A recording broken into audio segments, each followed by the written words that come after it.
कहा जाता है कि जब शादी होती है तो दूल्हा दुल्हन का खास ध्यान रखते हैं, क्योंकि यही वह समय होता है जिस समय लड़का एवं लड़की दोनों पर लोगों की अच्छी नजर के साथ साथ बुरी नजरें भी बनी रहती हैं।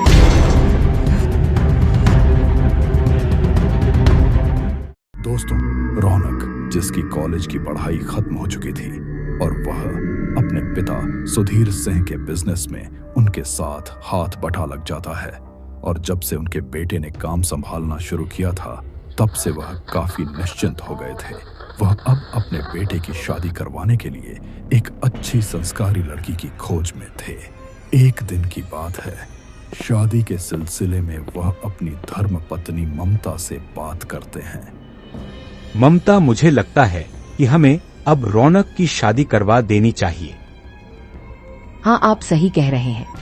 मेरी सहेली पार्वती की इकलौती बेटी है चारू, जो कि दिल्ली में रहकर पढ़ रही थी। 1 महीने पहले ही वापस आई है। कई दिनों से अपनी बेटी के लिए रिश्ते भी ढूंढ रही है। अगर आपको ठीक लगे तो क्या मैं उससे बात करूं? हाँ, यह तो अच्छी बात है। जान पहचान में लड़की मिल जाएगी तो दिक्कत नहीं होगी। बात आगे बढ़ती है रौनक और चारू एक दूसरे से मिलकर शादी के लिए मान जाते हैं, जिससे कुछ दिनों बाद दोनों की शादी हो जाती है। बेटी, इनका आशीर्वाद लो। यह बुआ है, यह पड़ोस की सुमित्रा आंटी। नमस्ते।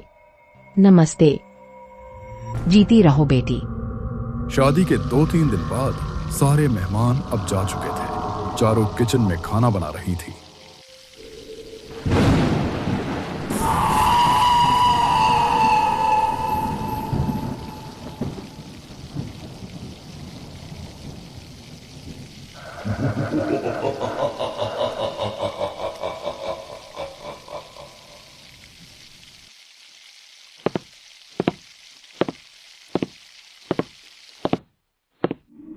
चारू, ए चारू, बेटी सब्जी जल रही है, तेरा ध्यान कहाँ है?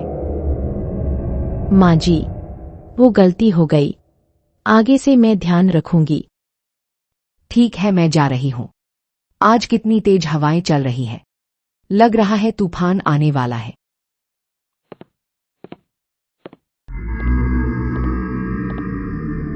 चारू के पीछे से एक गहरा काला साया उभरने लगता है।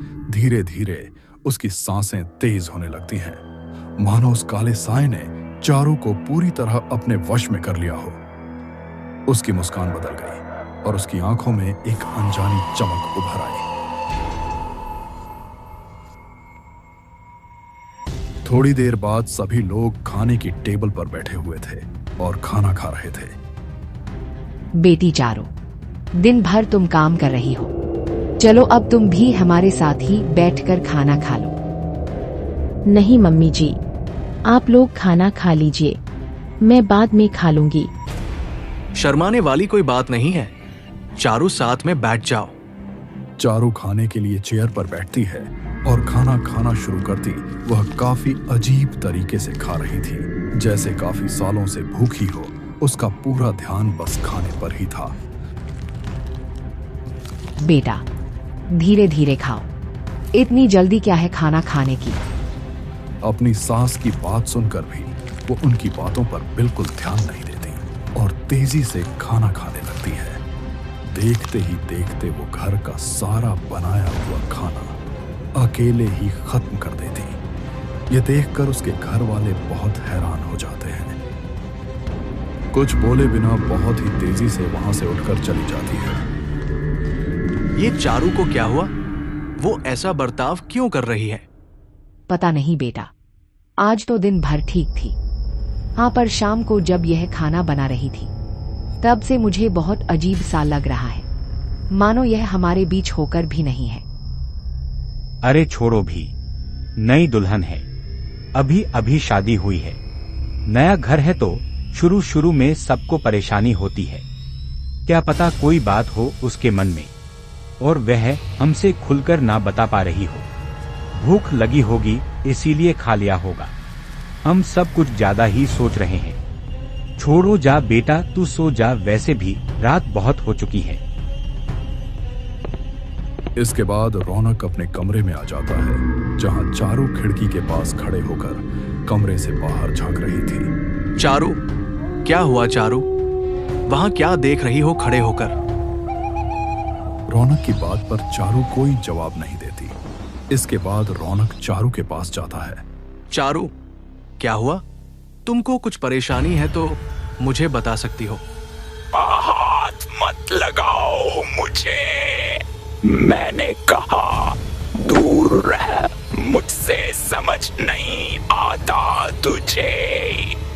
ऐसा बोलते हुए वो उसे जोर से धक्का देती है, तो जिसके कारण वह नीचे गिर जाती है। रौनक जैसे ही अपना सर उठाकर ऊपर देखता है तो मानो उसके पसीने छूट जाते हैं। थोड़ी देर पहले जो चारू एक सीधी सादी सी लड़की थी, वहीं अब उसका बर्ताव बिल्कुल बदल चुका था। वो किसी चुड़ैल की तरह दिख रही थी। उसका डरावना रूप देखकर रौनक बहुत डर जाता है। रौनक घबराते हुए कमरे से बाहर जाता है।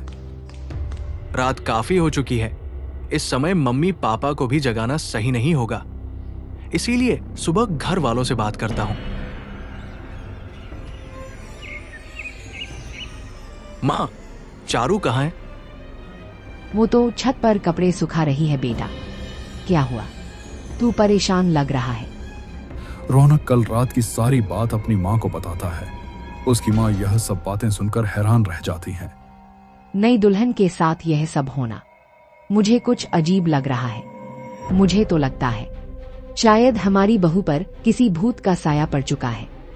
तू घबरा मत, मैं आज ही पंडित जी को बुलाकर उनसे कोई उपाय पूछती हूँ। इसके बाद रोहन ऑफिस चला जाता है। शाम के करीब 6 बज चुके थे, तभी रौनक को एक कॉल आती है। बेटे, जल्दी घर आ जा, तेरी माँ के सर पर चोट लग गई है। क्या? मैं अभी आता हूं। आप ठीक तो हैं? पर यह सब कैसे हो गया? बेटा, आज के दिन मैंने पंडित जी को घर में बुलाया था।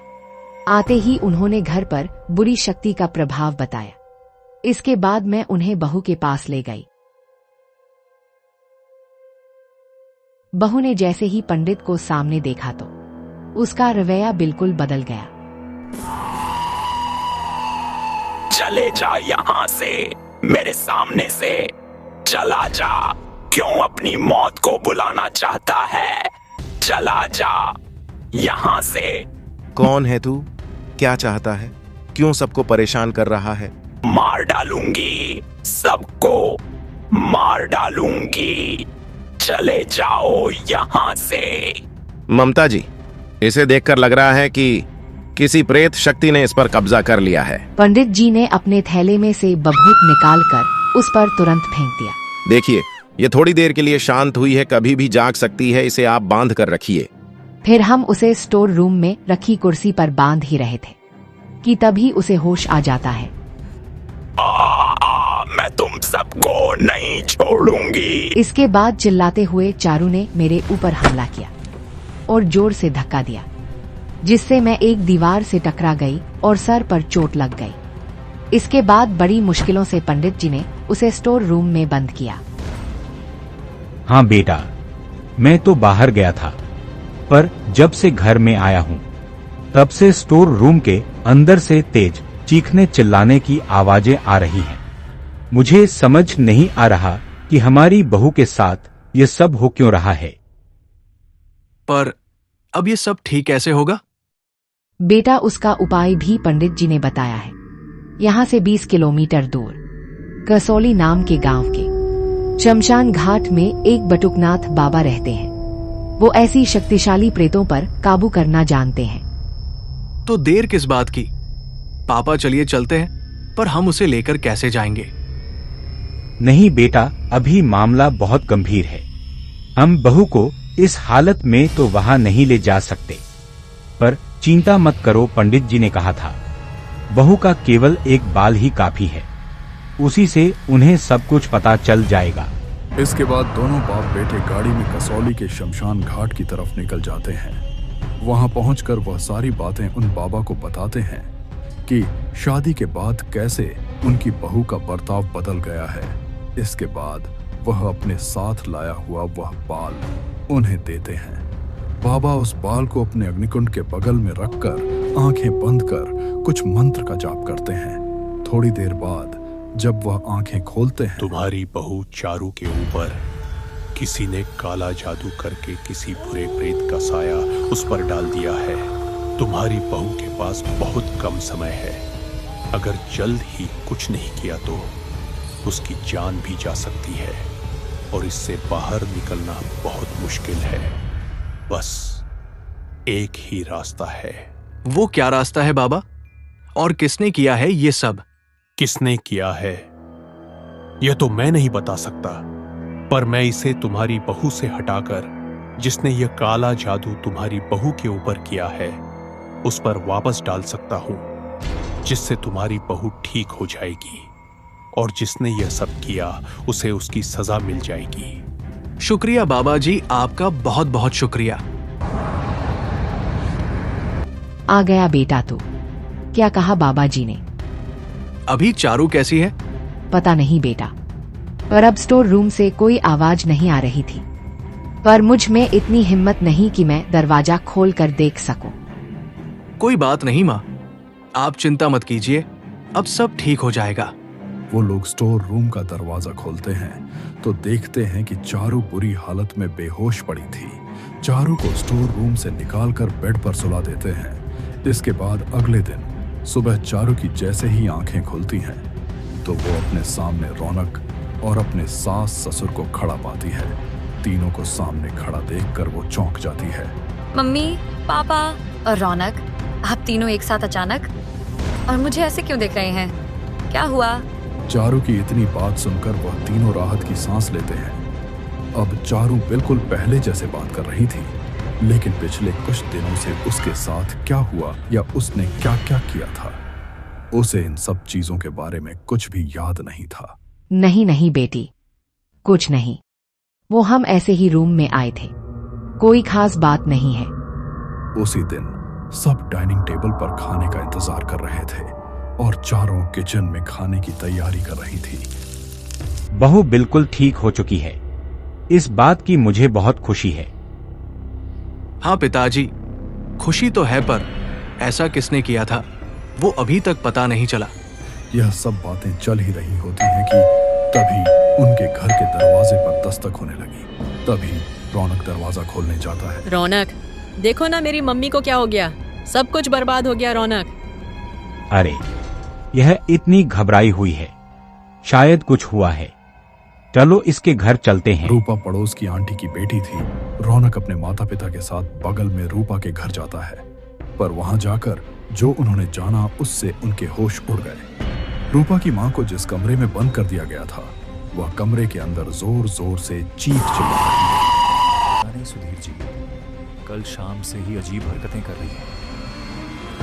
कभी कुछ तोड़ रही है, कभी किसी को मार रही है, अजीब सी आवाज निकाल रही है, बहुत सारा खाना खा रही है, बिल्कुल पागल हो चुकी है। इसीलिए हमने उसे एक रूम में बंद कर दिया है। रौनक बहुत गुस्सा हो जाता है और रौनक के पिता सारी बातें रूपा और उसके पिता को बताते हैं कि कैसे उनकी बीवी ने उनकी बहू पर काला जादू किया था, जो अब खुद उन पर उल्टा पड़ चुका है। आंटी, मुझे माफ कर दीजिए, मेरी वजह से ही हुआ है। ये सब मेरी मम्मी हमेशा से चाहती थी कि रौनक की शादी मुझसे ही हो, लेकिन अब उन्हें पता चला कि आप रौनक की शादी अपनी सहेली की बेटी से करवा रही हो, तो वो बहुत गुस्से में आ गई। गुस्से में आकर उन्होंने आपकी बहू पर काला जादू कर दिया। मैंने उनको बहुत मना किया, पर वो नहीं मानी और मुझे भी उन्होंने डांट कर चुप करवा दिया। बहुत दिन बीत गए। सुमित्रा आंटी की हालत में अभी भी कोई सुधार नहीं आया था। जाने वो कब ठीक होंगी या शायद नहीं भी। काला जादू, तांत्रिक क्रिया, इन सब से दूर ही रहना चाहिए, नहीं तो यह आपकी जिंदगी बर्बाद भी कर सकता है